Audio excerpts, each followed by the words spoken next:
Okay guys, if you've ever wanted to make pastrami, this is the video for you. I'm going to take you through the whole process of how to make your very own pastrami from scratch.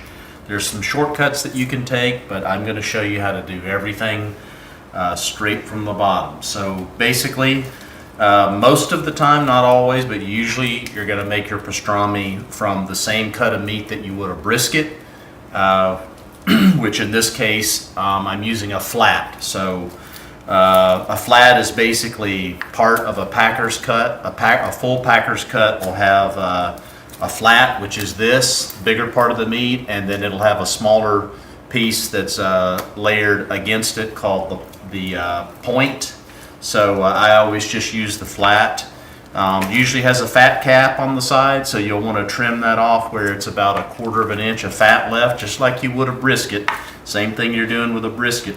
The difference in what a pastrami is, though, is you basically corn the beef. So it's basically corned beef. You brine it for about 12 days, 12 to 14 days. And then you take it out and you put a rub on it similar to your brisket, but not quite the same, which I'll show you. But the key is getting this brine right. So I follow Steve Reichlin's book. It's called Project Smoke. It's fantastic. His recipes are simple and to the point, pretty easy to do. And basically, you got your flat here. You take an onion and you quarter it up. He says to cut it in half, but I like to quarter it up, more surface area in there. Garlic, you'll take 8 cloves of garlic and you'll cut the cloves in half. And then you want some 2/3 of a cup of kosher salt or sea salt. I use kosher salt like this. And then this is the most important part here, is you want 2 tablespoons of curing salt, pink curing salt. Looks like that. There's a stuff called pink Himalayan salt. Don't get that. It's not the same thing. It's a completely different thing for that. You want to make sure you get the curing salt. That's key. So what you do basically is you're going to want to take 2 quarts of hot water, which I'll put in here. That's what you mix the salt in. Put both of those in. And then 2 quarts of ice water, so that when you dissolve the salt in the hot water, you pour it into the ice water and it cools it back down, because you don't want to put your brisket in the hot water. You want it to be cold water. So 2 quarts and 2 quarts, hot and cold. And then in the cold water, you just put your chopped up onion and your garlic. And then what you want to make sure you have on hand is these 2.5 or 3-quart freezer bags. I use these, hefty, pretty straightforward. Make sure you have 2 of them. And you're just going to pour all of that stuff in a freezer bag with the brisket. And then you're going to take that freezer bag and put it inside another freezer bag so that it doesn't leak. And then I put mine in a big pan. Just get you a pan from the grocery store like this, no big deal. And you put it in the refrigerator and you turn it over every day, sort of slosh all that brining juice around.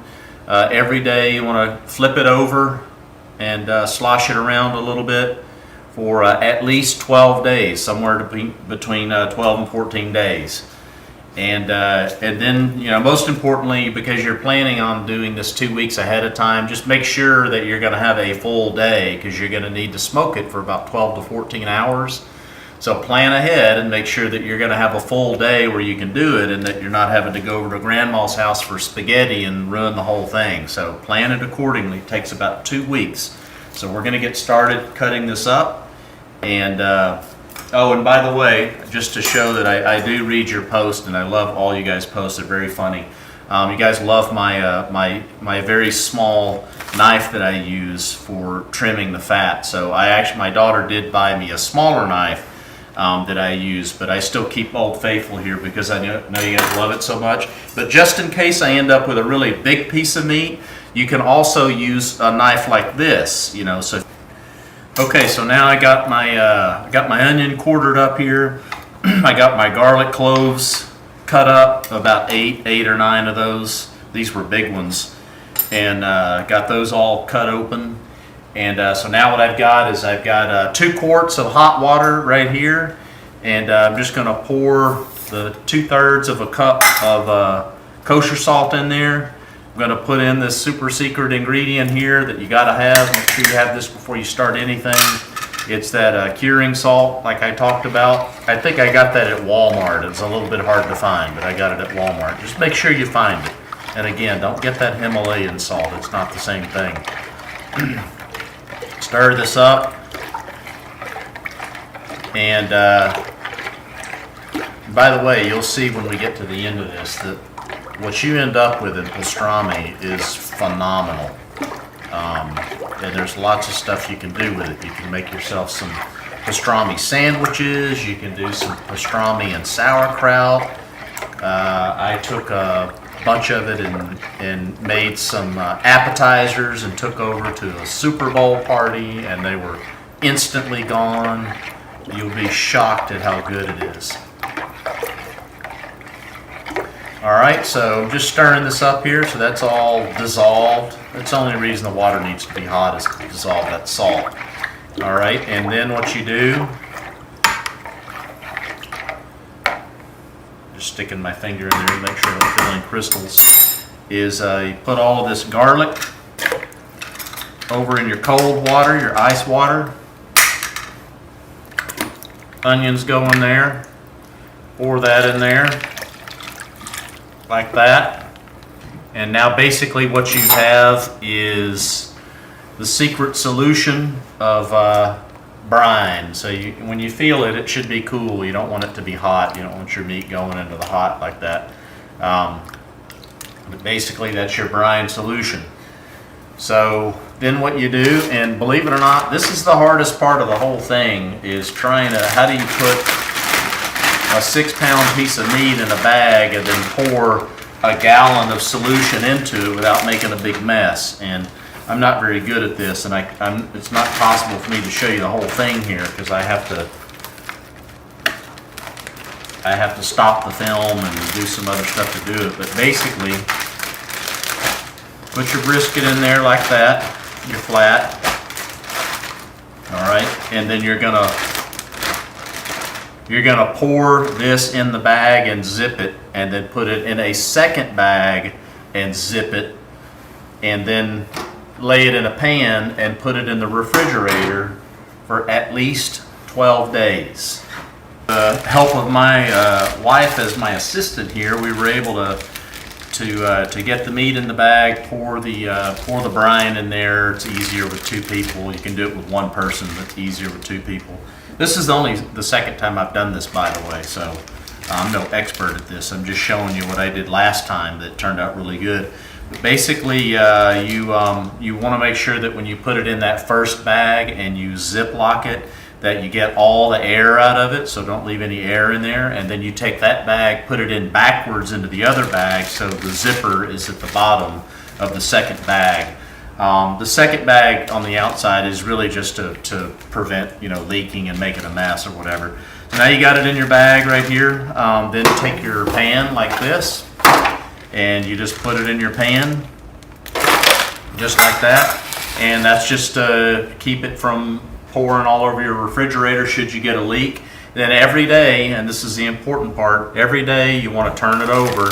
So you just take it like this, lay it over, slosh it around a little bit, and you're done. Don't get too rough with it, or the seams in the plastic bag will start leaking and you just don't want to have a mess. So just kind of gently turn it over. You got to do it like 12 or 14 times, so they add up. But every day at about the same time, take it out of the refrigerator, gently flip it over, slosh it around a little bit, and put it back in. You can see I'm using a board underneath it to keep that pan from twisting on me.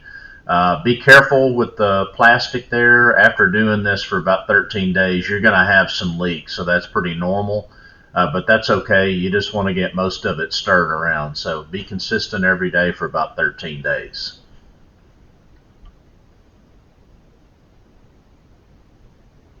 Okay, our brisket's been brining now for about 2 weeks. Looks pretty good. Every day I've been flipping it over and moving it around.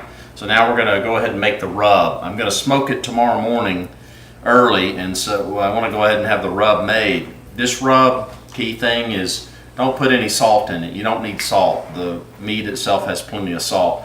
This is mostly black pepper and coriander seed, and I like to grind up my own seeds. I've got this little coffee grinder.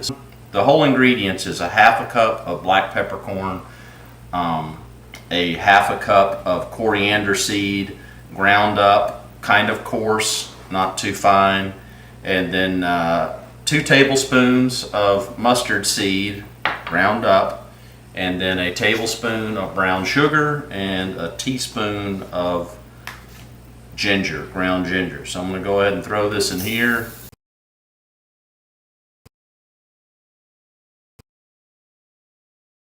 Check it. Just about perfect. Teaspoon of that. Put this in. This is the brown sugar and that's the ginger. I'm just going to put these in here like this. You know, that'll do it for our rub. So in the morning we'll take that brisket out, we'll clean it up a little bit, and we'll put our rub on it and we'll be ready to smoke.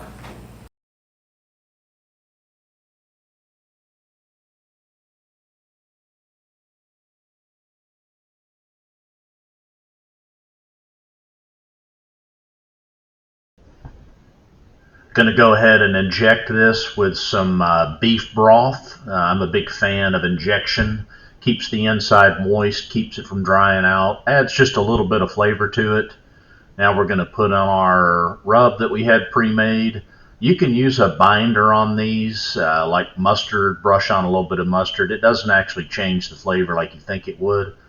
Here I'm just putting it directly on the meat, but you want to coat, you know, the top and get it all over the sides, flip it over, and then repeat it on the other side. And when you put it on the grill, you'll want to put it with the fat side up, by the way. Kind of pack it all down, get all that good stuff around it, and ready to put on the smoker.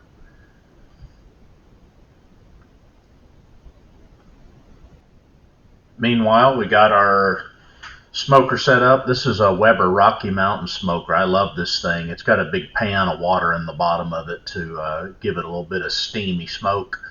Got some mesquite wood chunks in there. And then you don't have to do this, but I'm soaking the wood in a little box there with some water. That's kind of unnecessary, to be honest. So now the smoker's going. Set that smoker to about 225 or so, and we'll go ahead and take our beautiful slab of meat here and put it on. Okay, so we've been smoking now for about 4 hours at about 220. So now what I'm going to do, I'm going to put some bacon over the top.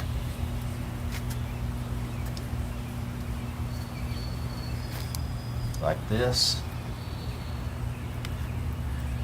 It's been on there for 4 hours, so it's got plenty of smoke. That's why I wait until I do this, so it'll have time to absorb the smoke into the meat. Just like that.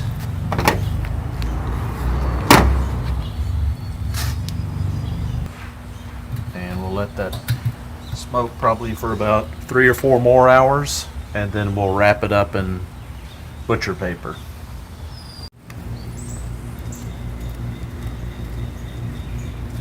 Alright, so now what I'm gonna do is been smoking it now for about 7 hours.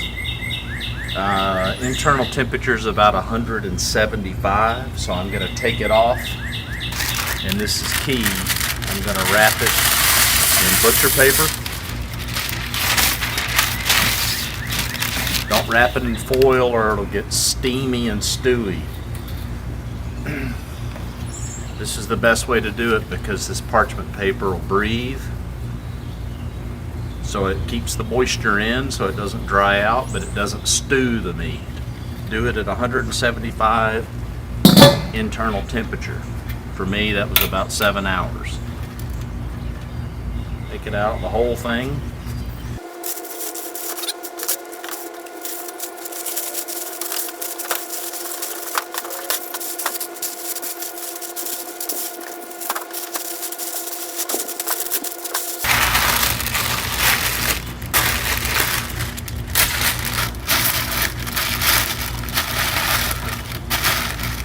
Just like that.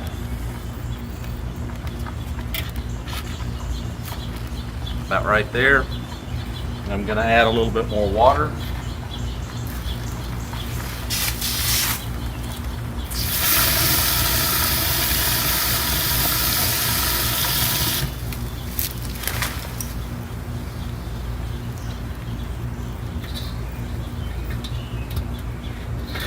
Goes back on here. And I'm going to smoke it for about 2 more hours. At this point the smoke doesn't matter, it's just all about the heat.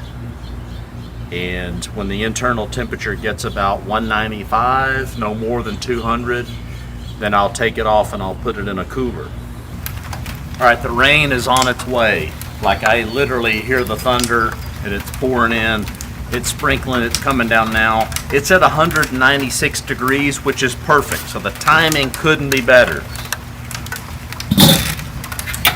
Paper and all, take it just like this. I'm going to put it down in here.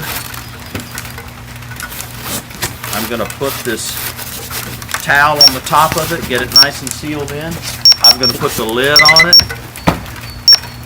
And the rain is coming, so we're good. Now it's time to take it out of the cooler. It's been in the cooler here for about 2 hours. So 7 to 7. So this whole process has been 12 hours. So about 9 hours on the smoker and 2 hours in the cooler here. So we're going to take it out and we're going to see what we ended up with.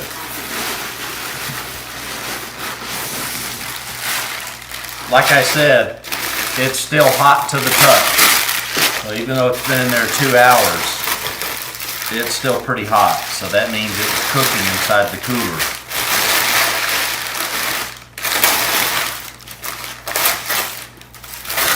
Oh, it smells good already.